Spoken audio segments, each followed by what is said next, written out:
Hey everyone, this is SEA Crypto Daily Buzz. Today is Tuesday, June 9th, 2026.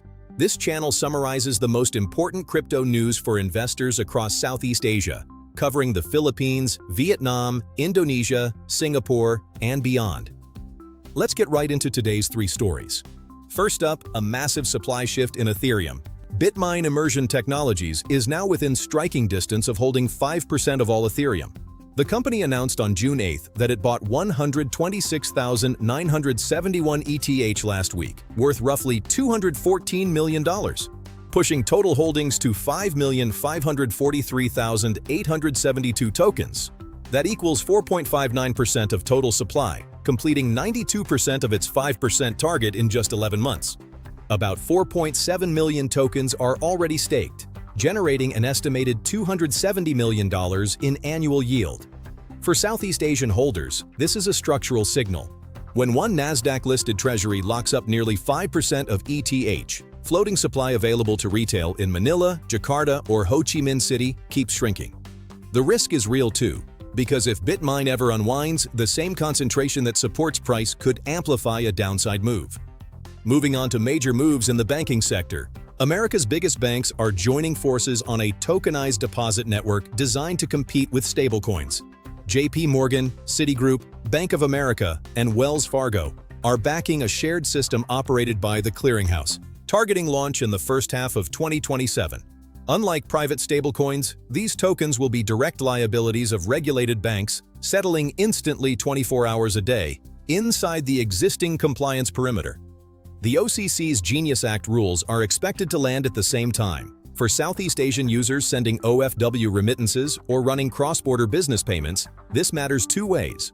First, dollar liquidity that today flows through USDT and USDC could partially shift to bank-issued tokens. Second, regulators in the Philippines, Vietnam, and Indonesia tend to follow what US banks build, so domestic pilots may accelerate. Finally, let's look at the current market sentiment.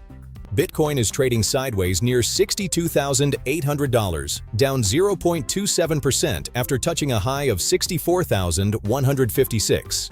Ethereum sits at $1,665, basically flat. But underneath the calm, new whales who bought during recent volatility are showing combined paper losses of around $1.77 billion. ETF flows reinforce the pressure, with US spot Bitcoin ETFs recording $1.72 billion in net outflows between June 1st and June 5th, IBIT alone losing $1.337 billion.